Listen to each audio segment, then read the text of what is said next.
Oven জ্বালাই দিচ্ছি। এই হইল আমার আইটেম আর কি।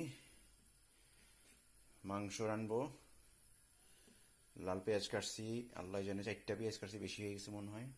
কাঁচামরিচ আমি এভাবে কুচি কুচি করে দিই। আর এগুলো সব মশলার ডিব্বা, ওই যে গুঁড়া দুধ আনি চা খাওয়ার জন্যে, ওইগুলো শেষ হয়ে গেলে এগুলোর ভিতরে রাখি আর কি। এই যে চিলি ফ্লেক্স, এরকম আদা রসুন ধনিয়া জিরা, সব আদা রসুন জিঞ্জার তো এটা আছে এখানে, এগুলি আছে। তো প্রত্যেকটা থেকে 1 চামচ করে দিব। আপনাদেরকে রান্না শিখাইতেছি কিভাবে রান্না করতে হয়, আমার সঙ্গে থাকবেন। যেহেতু আমার ক্যামেরা ধরে রাখার কোনো স্ট্যান্ড নাই, সেহেতু আমাকে একটু কারসাজি করতে হবে আর কি। আপনার সঙ্গেই থাকেন। ফার্স্টে দিলাম তেল,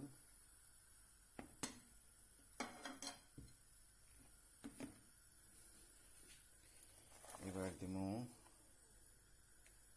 তেলটা গরম হয়নি এখনো।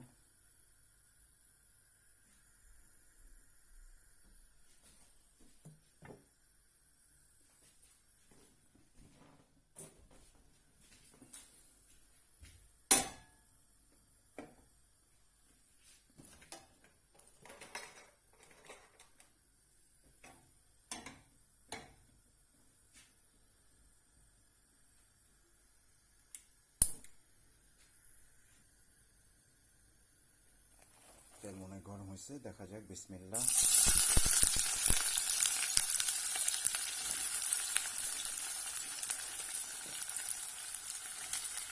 চলবে এতগুলো, এগুলি রেখে দিব।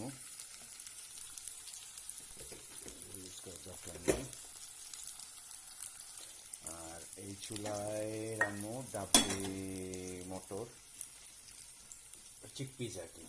ডাবলি মটর বলতে রমজানের জন্য চিকপিস এগুলি।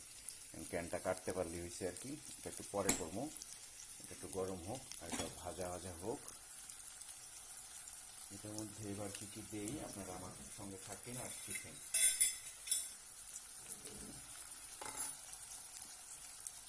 এই যে একটা চাইনিজ চামচ দেখতেছেন, এক চামচ ভইরা লবণ দিব আর কি।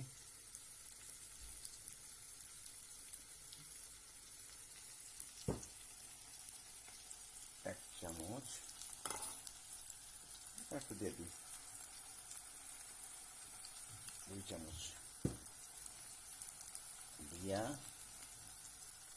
এবার তুমি এটা লাড়া লাড়া যে দিব, এটার তো এক জায়গায় রাখা দরকার ছিল ক্যামেরাটা।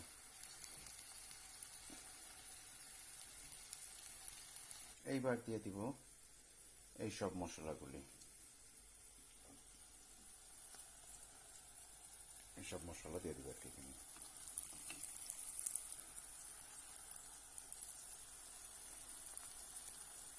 মোবাইল ধরার কেউ নাই, আমি একটু মোবাইলটা পজ করে নিই।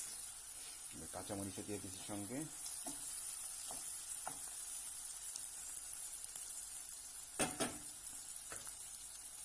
আর কিছু তেল এইখানে ট্রান্সফার করে দিন।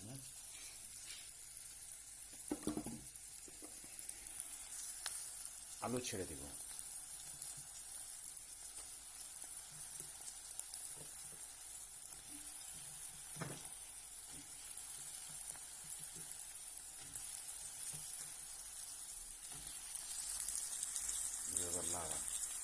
এবার দিয়ে দিলাম মাংস, এবার দিবে এগুলিরে লাড়া, একটা প্রপার লাড়া দিব।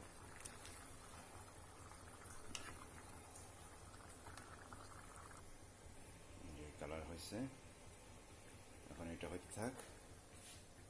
এখন আমি ভাজা ফেলাম। এখান থেকে একটু পেঁয়াজ নিয়ে রাখছিলাম আর কি এখানে।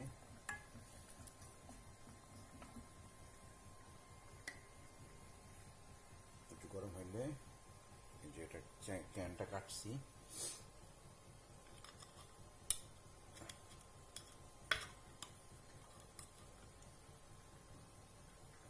ডিফিকাল্ট অনেক কাটাটা।